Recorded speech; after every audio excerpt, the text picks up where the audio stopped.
Numa época em que mulheres eram silenciadas, ela ousou falar. Quando esperavam obediência, ela ousou com ambição. E quando o mundo tentou apagá-la, ela marcou seu nome na história para sempre. Essa é a história do poder feminino de Ana Bolena. Diretamente dos meus sonhos mais loucos para a sua tela, tá começando o Wincast. Eu sou Gabriela Felício, uma apaixonada pela história das mulheres que se destacaram ao longo do tempo, e estou aqui para contar tudo sobre elas para que você também perceba o seu brilho e poder. Estamos na Inglaterra do século XVI. O rei Henrique VIII governa com mãos de ferro. A sucessão real é um problema, porque sua esposa Catarina de Aragão não consegue lhe dar um herdeiro homem. É nesse cenário que surge Ana Bolena. Mas Ana não era uma simples dama da corte. Era educada na França, espirituosa, cheia de personalidade e charme, além de ser politicamente sagaz. E além de tudo, não estava disposta a ser mais uma peça do jogo apenas. Ana Bolena não conquistou o rei Henrique apenas com a sua beleza. Como é de praxe a gente encontrar na história, a Ana não tinha lá os padrões requisitados para ser considerada uma mulher bela lá no século XVI. Na Europa, as mulheres que eram consideradas bonitas eram mais cheinhas, com a pele bem clara, cabelos claros e olhos claros. Ana era morena, magra. No retrato dela, que a gente vai ver por aqui, vocês vão perceber o pescoço bem alongado, o que demonstra também algo diferente que não cabia naquele momento nos padrões de beleza feminino. Ela jogou com inteligência, mantendo a distância e exigindo respeito. Ela usou sua mente como arma, algo raro e perigoso para uma mulher naquela época. Ana Bolena não fazia parte da corte, mas sua família era sim uma família nobre.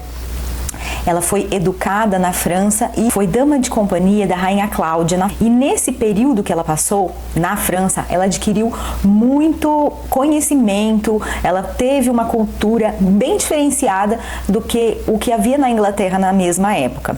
Quando retornou à Inglaterra, o rei Henrique VIII estava casado com a rainha Catarina de Aragão e tinha uma amante que era a irmã mais velha de Ana, Maria Bolena. Quando Ana retornou e passou a frequentar a corte inglesa, o rei Henrique VIII simplesmente se apaixonou por ela. E ele estava muito acostumado a ter aquilo que queria, tanto em se tratar de bens materiais, quanto mulheres e pessoas também. Mas com Ana não foi assim. E foi aí que começou o seu jogo de poder. Ana Bolena não cedeu ao rei, às vontades do rei Henrique VIII. Ela não aceitou ser apenas uma amante, o que fez com que o rei ficasse ainda mais obcecado por Ana. Eles trocavam cartas. O rei detestava escrever, mas para ela ele escrevia e enviava muitos presentes, inclusive uns presentes bem peculiares, como carne de veado que ele mesmo haveria caçado. Enviou um pedaço de carne escrito, temos aqui alguns trechos das cartas, vamos a eles. Declaração de amor. Meu coração e eu nos entregamos às suas mãos, suplicando-lhe que os conserve. Se você quiser me retribuir com o mesmo afeto, eu seria o homem mais feliz do mundo. E não paramos por aí, gente. O boy estava literalmente apaixonado. Ele tinha também essa personalidade da Ana Bolena, de mulher livre e independente. Presta atenção aí, gente, na importância da gente olhar pra gente mesmo. E você vai ver aqui nesse vídeo ainda o que fez com que essa rainha fosse decapitada. Onde foi que ela errou? A gente precisa ficar com o radar ligadíssimo, porque ela tá aqui, ó, no topo. Ela tá dominando a situação. Vocês vão ver o que essa mulher fez. Então fica aqui comigo até o final desse vídeo. Já deixa o seu like. Não se inscreveu no canal ainda, aproveita e se inscreva, porque vem muito mais histórias maravilhosas como essas por aqui, para te ajudar a ter uma personalidade e um poder feminino também. Vamos lá. Ele tinha ciúmes, porque ela tinha essa característica de ser uma mulher livre, independente, super poderosa e não se submetia às vontades de homem algum, nem do rei. E nem do papa, a gente vai ver daqui a pouco. Trecho da carta número 2. Você não se lembrou do que me prometeu? E isso me causou grande angústia. Estou ferido por seus silêncios e espero que você me escreva logo, pois fico perturbado ao pensar que perdeu o interesse por mim. Então, quando ela se... Olha o joguinho, né? A gente fica, às vezes fala, jogo não funciona, e não sei o que, jogo psicológico. Mas o que acontece, gente? Mulher, desde a pré-história, a mulher foi caçada. O homem tem um instinto de caçar, né? De buscar, de ir atrás, de correr atrás. E a mulher, quando ela se comporta como uma presa, se escondendo e correndo, o homem fica com mais vontade ainda de caçar, de conquistar, né? Essa é a grande real, né? Essa é a grande verdade da situação. Vamos lá. Pedido de exclusividade. Oh my God. Desejo que você me conceda o direito de chamá-la de minha e que nenhum outro homem jamais tenha essa honra. Então aí eles já tinham um caso, mas ela ainda assim não aceitava ser amante e ele queria que ela fosse exclusiva dele. Aí ele começa a ficar obcecado. Escrevo essa carta com a minha própria mão, pois preferi que a minha própria escrita fosse testemunha do meu amor. Vamos ver. Quando Ana adoece. Ela ficou doente. Eles precisaram ficar afastados durante um tempo, né? Para que ela ficasse devidamente curada, como ele disse. Desejo saber como estás.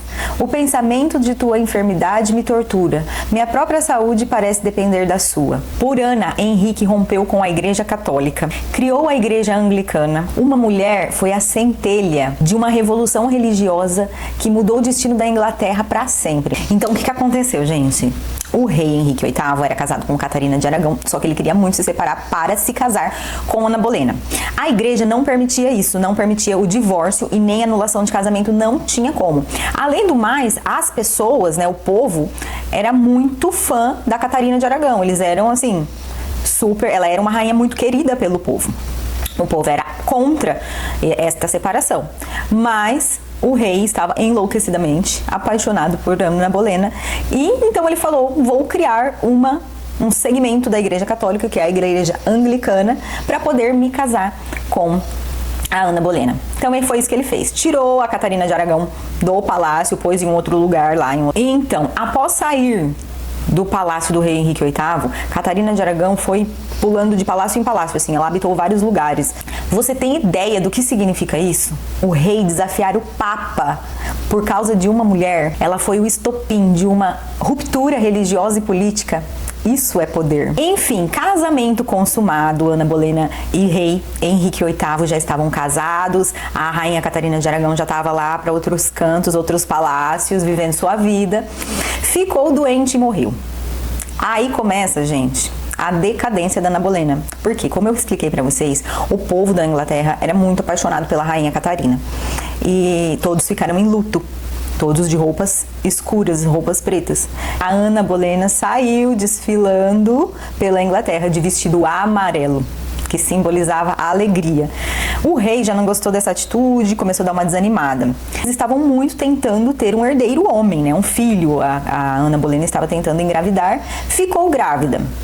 Todos muito felizes, mas nasceu uma menina, que foi a rainha Elizabeth I, a gente vai falar dela aqui ainda. Queria ainda um homem, um herdeiro menino, eles continuaram tentando e a Ana não conseguia, e nessa ela foi surtando, pirando, pensando que o rei não ia querer mais ela, não quereria mais ela, porque ela não conseguia satisfazer a vontade dele de ter um herdeiro. E ela começou a pirar com ciúme, então o jogo virou. Né? O rei, que era louco por ela quando ela era cheia de si, empoderada, quando ela olhava para si mesmo e se dava valor, o rei era apaixonado por ela. Agora, quando ela começou a valorizar mais as vontades do rei e surtar porque não conseguia ter o filho menino, aí ela começou a decadência, né? Ela teve mais 3 gestações e 3 abortos espontâneos. Surtou, pirou. Nessa, o rei Henrique VIII já estava apaixonadinho pela dama de companhia da Ana Bolena, que era a Jane. Ana Bolena ficou como rainha da Inglaterra, uma rainha consorte, que eu não acho que é tanta sorte assim, mas não é consorte não, é rainha consorte mesmo. A rainha consorte, ela ficou por 7 anos, até que o rei começou a investigar a vida dela e começou a levantar questionamentos sobre o seu comportamento. Ana é acusada de traição, adultério e até incesto. Julgada em um tribunal composto por inimigos, foi condenada à morte. Mas ela não se curva, vai para a execução com a cabeça erguida e fala com dignidade. Ana morre, mas sua história começa aqui. Ela enfrentou um sistema feito para destruí-la e, mesmo derrotada, virou símbolo. Poucos anos depois, sua filha Elizabeth I sobe ao trono, uma das monarcas mais respeitadas na história da Inglaterra. Inteligente, estratégica, feminina, como a mãe. Ana foi lembrada como bruxa, como vilã, sedutora, mas hoje ela é reconhecida como visionária, uma mulher que ousou pensar grande. O poder feminino de Ana Bolena não está somente no que ela conquistou, mas sim no que ela inspirou. Num mundo que tentou apagá-la, ela acendeu uma faísca que ainda arde. Ana foi julgada por ser forte, por não se calar, por pensar. E ainda hoje, quantas mulheres são julgadas por essas coisas? A história de Ana Bolena é uma história de resistência, de ousadia e de como, mesmo em silêncio, uma mulher pode fazer a história gritar. Se você também acredita na força feminina, curte esse vídeo, compartilha com outras mulheres e se inscreva no canal. A história de Ana Bolena nos lembra: o poder de uma mulher pode ser perigoso, especialmente quando ela sabe quem é. Ana Bolena era tão poderosa que ela deixou um legado que perdura até hoje. Eu fui pesquisar, né, eu já conhecia a história da Ana Bolena, sempre a admirei muito, mas eu fui pesquisar para passar informações completas aqui para vocês. E vocês não imaginam o que eu encontrei, gente. Eu já imaginava que a Rainha Elizabeth II, que é essa que morreu recentemente, a dinossaurona, ela fosse descendente da Ana Bolena. Mas a Elizabeth I, que foi filha, a única filha de Ana Bolena, ela governou e foi chamada de Rainha Virgem, porque ela nunca casou e não teve filhos, né? Então, a linhagem da Ana Bolena direta terminou ali. Mas lembram da Maria Bolena, que era irmã da Ana e amante do Henrique VIII? Essa teve muitos filhos, meninos, meninas, gente, era uma procriação assim absurda. E a Elizabeth II, que é essa dinossaurona, ela tem a ligação com a Ana Bolena por conta da Maria Bolena, então ela vem da linhagem da Maria. E eu descobri, gente, nas minhas pesquisas, muito mais coisas. A Lady Di, a princesa Diana, também tem sangue dos Bolena. E a Kate Middleton, que é a princesa agora, né? Também é. Então os meninos, os dois meninos, por serem filhos da Lady Di e do príncipe Charles, perdão, eles têm Bolena dos dois lados. Então Ana Bolena deixou um mega legado. Ela deixou descendência, né? Ela nem era da corte, né? Ela era só uma dama de companhia, mas a família era nobre, enfim. Ela entrou, sentou e perdurou. E a galera tá lá, os descendentes dela estão lá no trono até hoje, né? Doideira pra caramba, uma mega novela. Mas aí, se você... Gente, não dá pra colocar árvore genealógica aqui, senão o vídeo vai ficar cabuloso de grande. Então, se vocês quiserem saber mais sobre essa dinastia Tudor, é chamada dinastia Tudor, deixa aqui nos comentários. Se quiserem que eu fale mais de Maria Bolena, mais da Lady Di, Elizabeth II, estou aqui para vocês perceberem o poder das mulheres e como elas marcaram a história. A gente precisa se inspirar para que a nossa sociedade perceba o quão as mulheres podem enriquecer, engrandecer e merecem respeito e merecem lugar de fala. É isso, beijos e até o próximo vídeo.